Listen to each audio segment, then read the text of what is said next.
Audi, Corvette, Viper. The Forza GT class in the new Forza Motorsport is the most driven class in ranked multiplayer.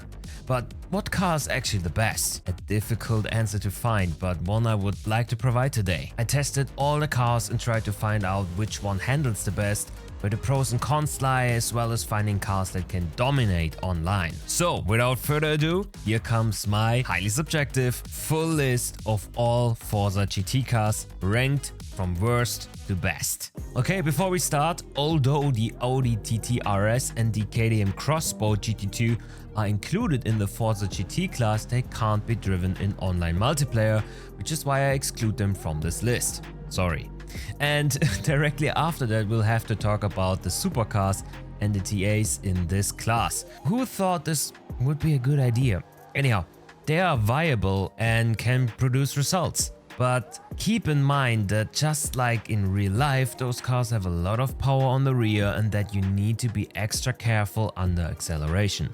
My tip, use the Ford Falcon if it has to be a V8 supercar. It's the lightest of the bunch and therefore gentle on the tires.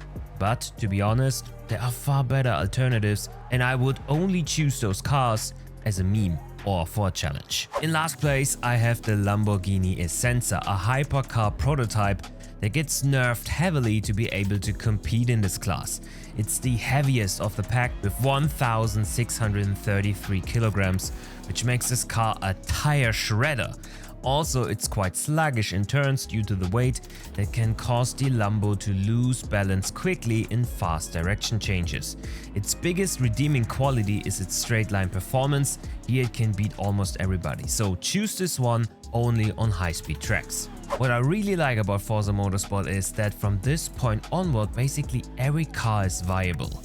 That's also true for the Porsche 911 RSR from 2017, which lands on P15 on my list. Don't get me wrong, it's not a bad car, just not so pleasant to drive in my opinion. It has a whole lot of understeer, especially mid-corner, which makes it so hard to drive. And oh yeah, don't forget some juicy oversteer on exit. So this car is not particularly good in any phase of a corner and on top is rocking a lot under braking. This is all of course with the default setup, so feel free to fine tune that. I made an in-detail guide how to do that, so you can find this video attached now in the top right and maybe it can help you with the Porsche RSR 2017. Next on this list is the Aston Martin V12. This car has many of the qualities that Porsche RSR has, but with a better turn-in. But mid-corner understeer, low top speed and exit oversteer make the Aston hard to recommend. Yeah, there's the V12 sound, but let's be honest, it wasn't struck that well. I know some Forza fans will howl in agony over this ranking because one of the most driven cars in online play is only my number 13, the Dodge Viper GTS-R. As I said, basically all cars are about the supercars and the Essenza are viable at this point and the Viper is no exception. It's a good all-rounder with decent acceleration and top speed, not too heavy and solid cornering, but the mid-corner understeer is just too high for me personally. It falls all the way down my top list. But this car is capable to win races, so if you like the looks, go for it. My number 12 is the Ford GT Le Mans. This car's not doing much wrong and is also quite solid. There's some minor mid-corner understeer and it's more tail-happy than the Viper. Also, the cockpit view is not the best in the game. There's a lot of screen space wasted on the bottom here, but overall a decent car and on the lighter side, so this car can preserve tire life pretty well. Almost part of the top 10 is the Bentley Continental GT3, another solid all-rounder that struggles in medium to fast corners with understeer. The positives for this car are that it's easy to drive, it's super balanced transferring weight and when riding curbs, and it has a strong acceleration.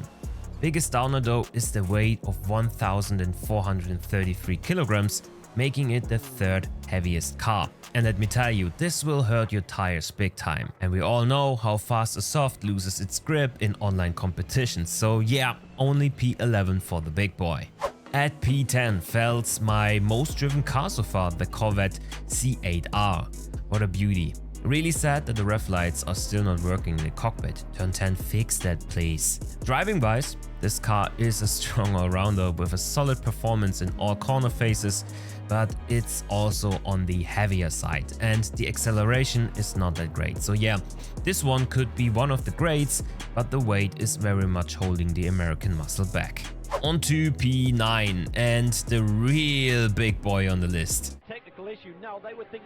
But what if I tell you that the M8 actually is one of the lightest car on this list?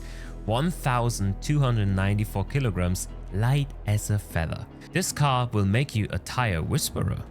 But there are many cons that are holding the M8 back from greatness in my eyes. First of all, this is the car that has the most front engine characteristics out of all the cars on this list. So its extra weight on the front makes the turn-in really good, but the lightened rear will give you additional oversteer on corner exit. That means you'll need to drive more carefully, especially with traction control turned to off.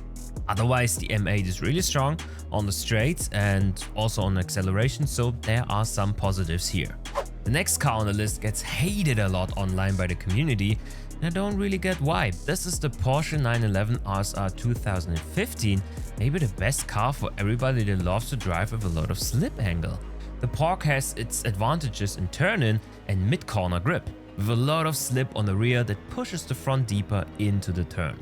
Drivers that love this handling characteristic will love this car, and I bet will also push out a lot of decent lap times. On that note, let me know which car you are driving online and why. Where do you agree with my list and where do you disagree? Let me know in the comments down below. Let's get to the best cars in the game, straight on P7 with the Corvette C7R, the older brother of the C8. Here the rev lights work, by the way, making it already more pleasant to drive.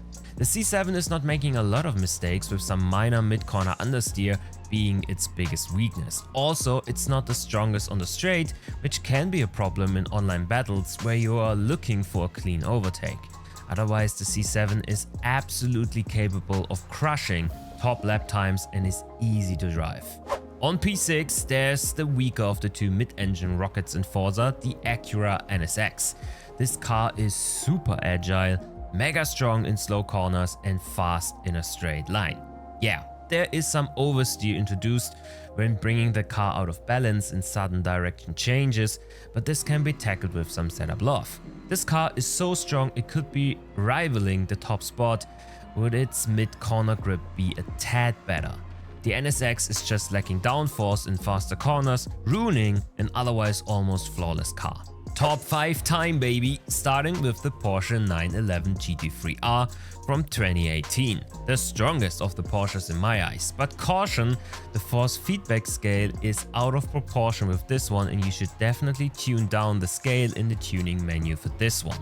Because then you are gifted with one of the best cars in the game. It's super balanced through all phases of a corner, pointy in slow corners, stable in faster ones, and has a ridiculous acceleration. It's also on the lighter side, adding another plus to this car. There's only minor mid-corner understeer, which is manageable. So if you want to go Porsche, choose this one. My number 4 is probably the car I would recommend to everyone looking for an easy car to drive with no real weaknesses. The BMW M6 GT Le Mans. It's not the fastest car on the straights, but it's lightweight, it has good turn-in, almost no understeer mid-corner, and rides smooth over curbs and bumps. If you're looking for an easy pickup that can bring you results, look no further, this is the one.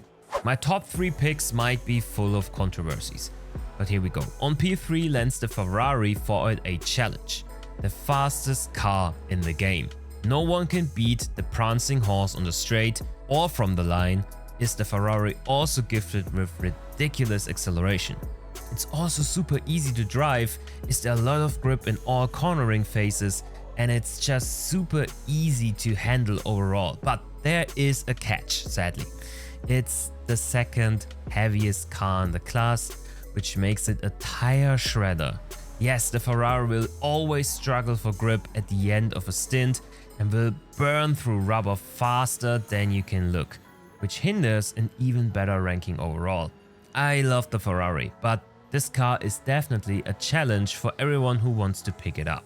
My P2 is also a real challenge, but for other reasons. The KTM Crossbow GT4 is my number 2 because this is the easiest car to drive of them all. There is always grip with this one, and understeer only occurs when you are really heading into a turn way too fast. Also, the crossbow is the lightest car in the field by a mile. It only has 1095 kilos, which will always give you a fighting chance in the last lap of the race when everyone else is already fighting against dwindling grip.